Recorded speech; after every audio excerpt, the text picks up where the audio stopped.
Hi, good morning. Welcome to our English classes. How are you, my dear students? Okay, so we are learning combination of the sentences. As a part of the combination of sentences, today we are going to learn about in spite of. In spite of. So what is this in spite of? When do we use this in spite of? So what is the procedure to change the sentences by using in spite of? We are going to learn in this class. So what is in spite of? So in spite of is nothing but it is just like although. So in the previous class I taught you a lesson how to use although.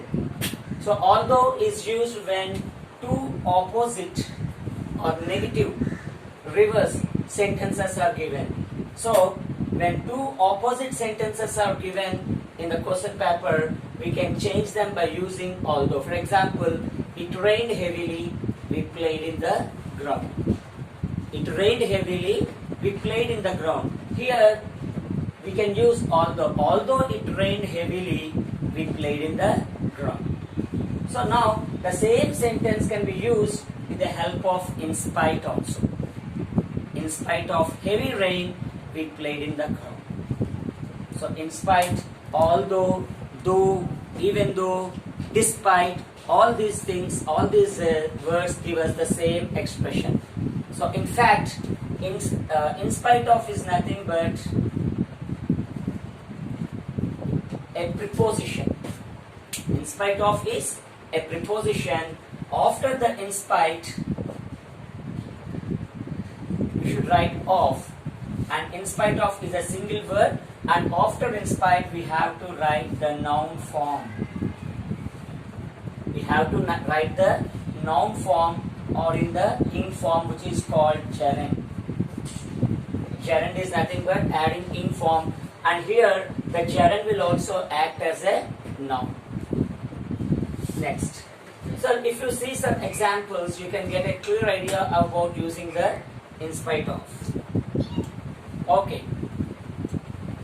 So if you see this example, I gave him good advice. Sorry. I gave him good advice at he failed. So I gave him a good advice and he failed. So if you observe the sentence, you gave a good advice, but he didn't follow your advice, or he didn't properly executed your advice and failed. So these are two opposite statements. So here we can use in spite of. So in spite of is followed by a noun form. And if you see the subjects, so I is a subject for the first sentence, and he is the subject for second statement. So here we find two different subjects. Next. So in spite of, so good advice. In spite of, so when two subjects are given in the sentence, so one sentence should be of possessive form. In spite of my, so I should be changed as my. So in spite of my good advice, so in spite of should followed by a noun or noun form. In spite of my good advice, he failed. Comma, he failed. So do you understand, students? In spite of followed by noun, and here we should separate the sentence by a comma. In spite of my good advice, he failed. Is it clear? Next, look at the next example.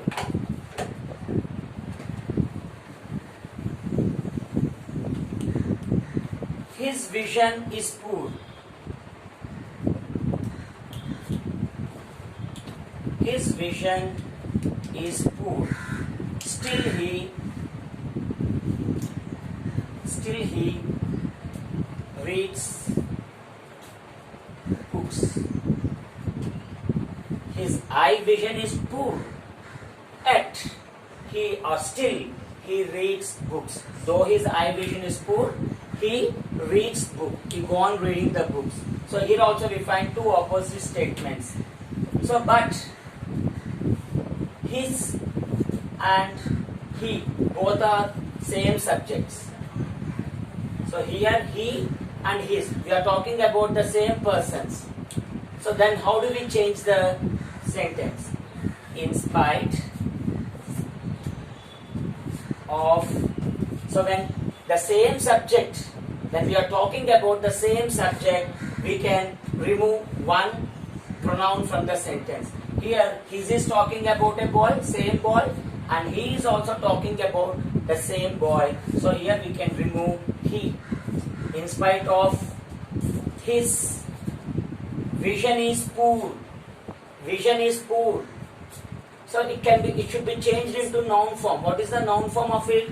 In spite of his poor vision. In spite of his poor vision. So here vision is poor. Is changed into poor vision. In spite of his poor vision. Again, no need to write still. Reads books. He reads books. So here, so we have to remove still. So in spite of his poor vision, he reads books. Okay? Next. So at, still, but. So all these are conjunctions. So when we are putting or when we are placing in spite of in a sentence, again we no need to repeat these words. So then once you write in spite of, we no need to repeat these sentences, so we can remove from the sentence. So let us see the next example. She was ill. She was ill. Still she went to work. Still she went to work. She was ill. Still she went to work. So what is the first rule? Remove still here. When we are placing in spite of, we can remove still. In spite of her. So in spite of should follow a noun or a pronoun. In spite of her illness. So here we should change the word form. In spite of her, here it is given, but we are changing it to illness. In spite of her illness, she. So here two times she is written in the sentence, but here we are writing only one time. She went to work. In spite of her illness. So first she is changed into possessive pronoun. In spite of her illness, she went to work. When two pronouns are given, the first pronoun should be converted into a possessive pronoun. Her illness, she went to work. Are you able to follow these sentences, students? Suppose if you don't understand any example or any sentence, you simply post them in your group, in our group, so that I can give you some clarifications about it. Next. So after doing all these exercises, you should be able to understand the concept very clearly. Next. The weather was bad. The weather was bad. Still we went out. Still we went out. Don't go outside, my dear children. So today the weather is very bad. Corona is affecting the entire world. So, but still, some people, some stupids and some fools, they are still roaming on the streets. They are not caring about the disease. So, but we are very good children. We stay at home and prepare well for our exams. Okay? So the weather was bad. Still we went out. So as usual, we can remove still. In spite.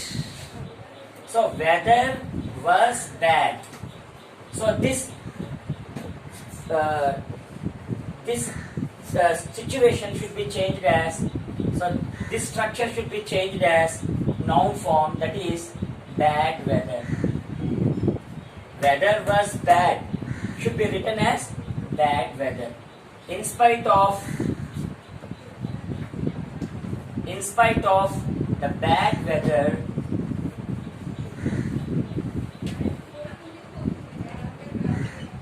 see here, in spite of the bad weather, we went out. We went out. So here, weather was bad should be written as bad weather. The same way, he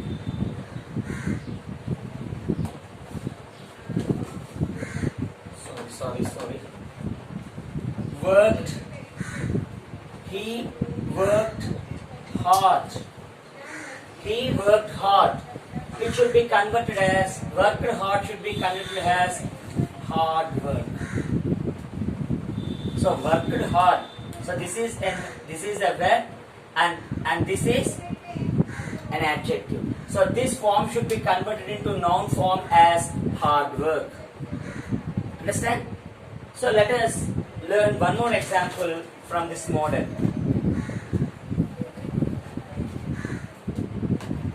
He is in great pain.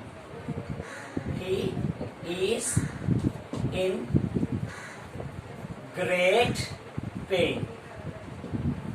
His tooth may be paining or his legs may be paining, something. He is in great pain. Yet he laughs. Yet he laughs. So though he is in great pain, yet he laughs. Though he is in great pain, he laughs. So in spite of, how do we write in spite of? In spite of. In spite of. So I told you that great pain. So great pain can be written as being pain. In spite of being in great pain.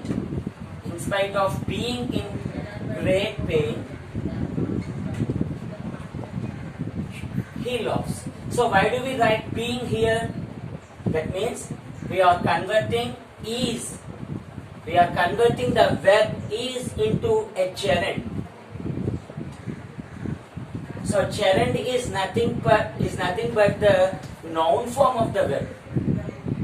Gerund is nothing but the noun form of a verb. That's why in place of is we are writing being. Okay, understand? So in spite of being in great pain, comma, he laughs. Okay, next. So let us end up this class with this last example.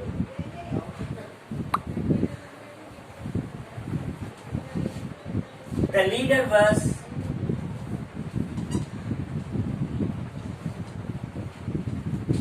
was very popular,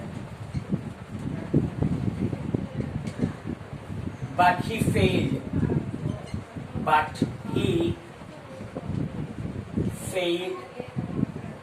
To win the elections.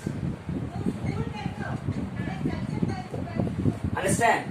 The leader was very popular. So a popular leader should definitely win in the elections. But here quite opposite situation happened here. What happened? He failed in the elections. Okay? So in spite of,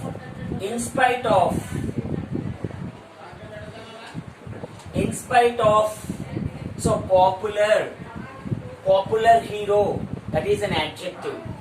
So here we have to change the word. We can write in, so the beginning I told that we can change in spite of sentence by using a noun form or a gerund.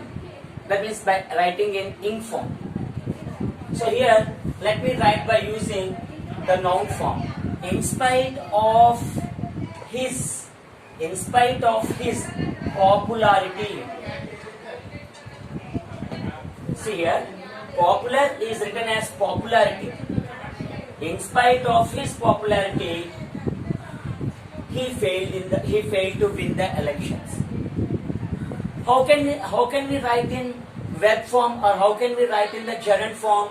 In spite of being popular. In spite of his popularity is in one way, and we can write the same sentence by changing it into gerund form, that is, in spite of being popular.